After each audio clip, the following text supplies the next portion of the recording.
Diplomacy by Henry Kissinger. Chapter 1. The New World Order.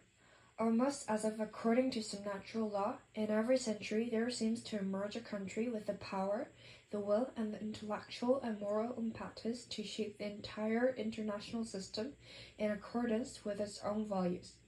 In the 17th century, France under Cardinal Richelieu introduced the modern approach to international relations based on the nation-state and motivated by national interest as its ultimate purpose. In the 18th century, Great Britain elaborated the concept of the balance of power which dominated European diplomacy for the next 200 years.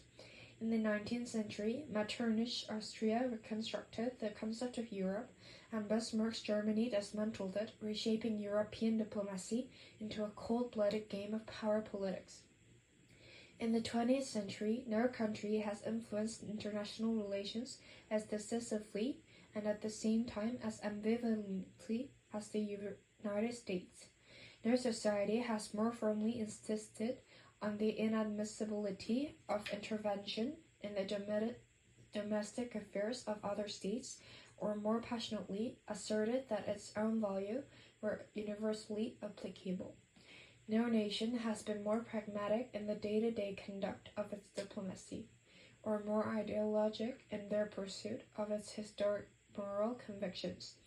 No country has been more reluctant to engage itself abroad even while undertaking alliances and commitments to unprecedented reach and scope. The singularities that America has ascribed to itself throughout its history have produced two contradictory attitudes toward foreign policy. The first is that America serves its values best by perfecting democracy at home, thereby acting as a beacon for the rest of mankind. The second, that America's values impose on it an obligation to crusade for them around the world. Torn between nostalgia for a pristine past and yearning for a perfect future, American thought has oscillated between isolationism and commitment, though since the end of the Second World War, the realities of interdependence has predominated. Both schools of thought, of America as beacon and of America as crusader, envision as normal a global international order based on democracy, free commerce, and international law. Since no such system has ever existed, its evocation often appears to other societies as utopian, if not naive. Still, foreign skepticism never deemed the idealism of Woodrow Wilson, Franklin Roosevelt, or Ronald Reagan, or indeed of all other 20th century American presidents. If anything, it has spurred America's faith that history can be overcome, and that if the world truly wants peace, it needs to apply America's moral prescriptions. Both schools of thought were products of the American experience, though other republics have existed, none have been consciously created to vindicate the idea of liberty. No other country's population has chosen to head for a new continent and tame its wilderness in the name of freedom and prosperity for all. Thus the two approaches, the isolationist and the missionary, so contradictory on the surface, reflected a common underlying faith that the United States possessed the world's best system of government, and that the rest of mankind could attain peace and prosperity by abandoning traditional diplomacy and adopting America's reverence for international law and democracy. America's journey through international politics has been a triumph of faith over experience. Since the time America entered the arena of world politics in 1917, it has been so preponderant in strength and so convicted of the rightness of its ideals that this century's major international agreements has been embodiments of American values, from the League of Nations and the Calabrian Pact to the United Nations Charter and the Helsinki Final Act. The clubs of Soviet communism, marked the international vindication of America's ideal and ironically brought America face to face with the kind of world it had been seeking to escape throughout its history. In the emerging international order, nationalism has gained a new lease on life. Nations have pursued self-interest more frequently than high-minded principle and have competed more than they have cooperated. This is little evidence to suggest that the age-old mode of behavior has changed, or that it is likely to change in the decade ahead. What is new about the emerging world order is that for the first time, the United States can neither withdraw from the world nor dominate it. America cannot change the way it has perceived its role throughout its history, nor should it want to. When America entered the international arena, it was young and robust and had the power to make the world conform to its vision of international relations.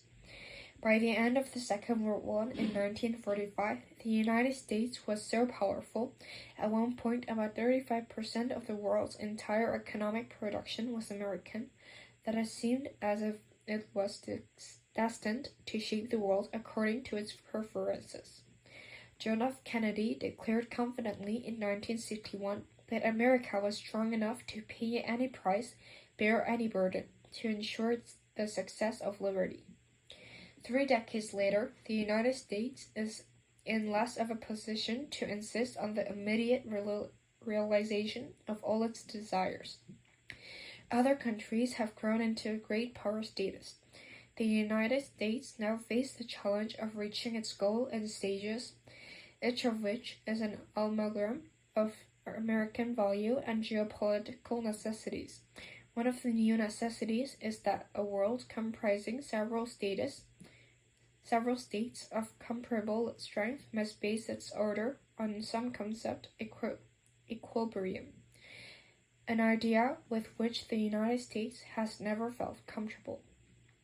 When the American thinking of foreign policy and European diplomatic traditions encountered each other at the Paris Peace Conference as 1990, the differences in historical experience became dramatically evident. The European leaders sought to refurbish the existing system according to familiar methods. The American peacemakers believe that the Great War has resulted not from intractable geopolitical conflicts, but from flawed European practices. In his famous 14 points, Woodrow Wilson told the European that henceforth the international system should be based not on the balance of power, but on the ethic self-determination, that their security should depend not on the military alliances, but on the collective security, and that their diplomacy should no longer be conducted secretly by experts, but on the basis of open agreement openly arrived at.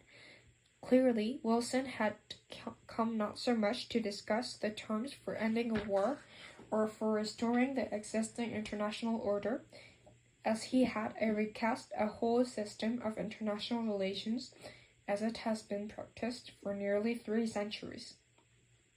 For as long as Americans have been reflecting on foreign policies, they have ascribed Europe's travails to the balance of power system.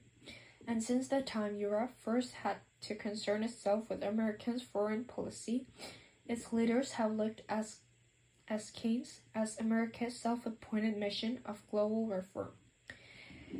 Each side has behaved as if the other had freely chosen its mode of diplomatic behavior and could have, were its wiser or less bold course, selected some other more agreeable method. In fact, both the American and the European approaches to foreign policy were the products of their own unique circumstances. Americans inhabited a nearly empty continent, shielded from predatory powers by 2 vast oceans and with weak countries as neighbors. Since Americans confronted no power in need of being balanced, it could hardly have occupied itself with challenges of equilibrium, even if its leaders had been seized by a bizarre notion of replicating European conditions amidst a people who had turned their backs on Europe.